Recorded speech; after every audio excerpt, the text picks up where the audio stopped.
तो वह बेचारी इतनी उससे रीझ गई ठाकुर जी से, तो 2-5 दाने लेकर भी वो प्रसन्न हो गई और ठाकुर जी ने ऐसे हाथ किए, पूरी झोली भर दी ठाकुर जी।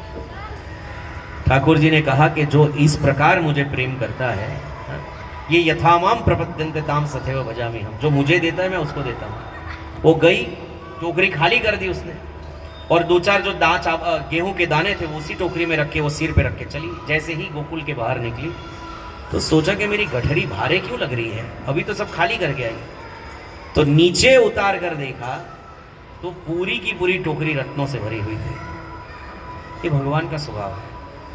ये भगवान उसको देते हैं जो भगवान को देता है, लेकिन जो भगवान को देता है और भगवान से उसके बदले में कुछ भी नहीं मांगता, तो भगवान उसका सब कुछ ले लेते हैं, सब कुछ।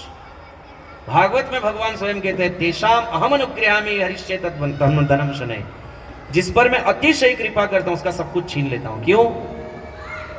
क्योंकि जब उसके पास कुछ होता है ना, उसको उस चीज का अहंकार होता है, वो मेरे पास नहीं आता। अच्छी गाड़ी होगी, सुंदर बीवी होगी, आज्ञाकारी बच्चे होंगे, तो तुम इस्कॉन मंदिर क्यों जाओगे? डुमस सी फेस पे ही जाओगे ना, है कि नहीं?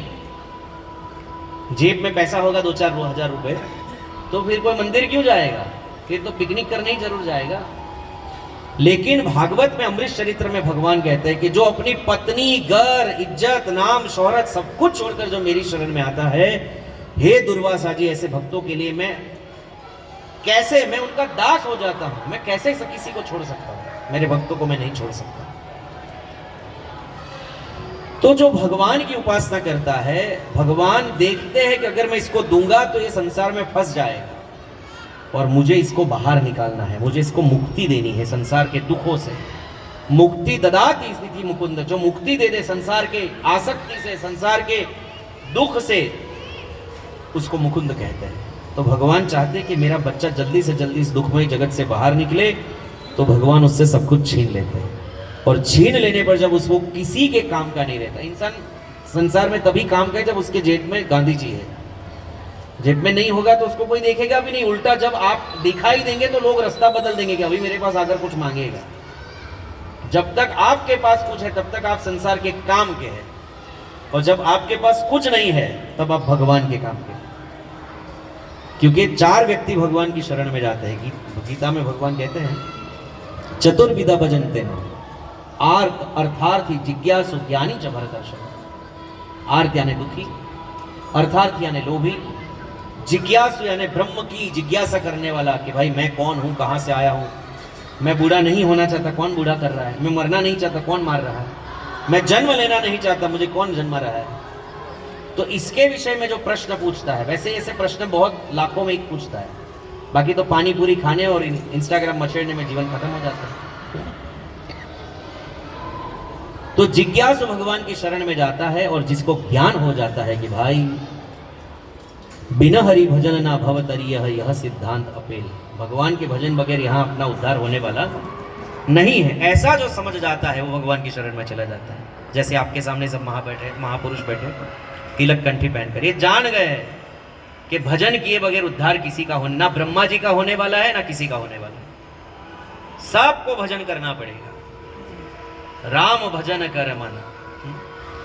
इसलिए आपसे विनंती है, जो व्यक्ति वास्तव में आनंद भोगना चाहता है, यहां सुख नाम की चीज नहीं है, कोशिश मत करो, कहीं नहीं मिलने वाली है। क्योंकि भगवान ने गीता में इसको दुखालय कहा है। क्या कहा है? दुखालय। दुखालय। कल ही हम लोग प्रवचन में डिस्कशन कर रहे थे भागवत के अनुसार सुख क्या है। आप व्याख्या कीजिए सुख की। तो नारद जी ने सुख की बहुत अच्छी व्याख्या पुरंजनोपाख्यान में की है। कोई व्यक्ति बहुत भारी बोझा सिर पर लेकर चल रहा है, बहुत भारी है, और 5-7 मिनट चलने के बाद उसका सिर, गर्दन सब दुखने लगी, बहुत पीड़ा होने लगी, तो उसने उस गठरी को उठाकर सिर से कंधे पर रख लिया और उसको लगा, हाँ कितना सुख आ गया। सुख आया क्योंकि जो यहां की गठरी थी ना, वो यहां रखी है। अभी 5 मिनट अच्छा लगेगा और ये गठरी फिर यहां भारी लगने लगेगी। फिर यहां जब भारी लगने लगता है, यहां दुखदायक लगने लगता है, तो उठा के इस शोल्डर पे रखता है, तो उसको लगा, हाँ इस संसार में दुख ही दुख है, दुख के बीच कुछ कुछ जो इंटरवल होता है ना, जैसे मूवी देखने जाते हो तो बीच में 20 मिनट का इंटरवल होता है, उसी को हम सुख मान लेते हैं। नहीं है, इसके पीछे तुरंत आने ही वाला है।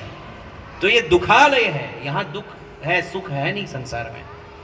लेकिन जो राम जी के चरित्र को, कृष्ण हरि के चरित्र को सुनता है, सुनाता है, वो व्यक्ति कभी कृष्णदास कभी ना उदास, रामदास सदा बिंदास। तो आप भी यदि आनंद में रहना चाहते हैं, बिंदास रहना चाहते हैं, तो आपको भी हरिनाम भजन करना चाहिए। गीता में भगवान कहते हैं, जन्म कर्म च मे दिव्यम एवं यो व्यक्ति तत्वतः त्यक्त्वा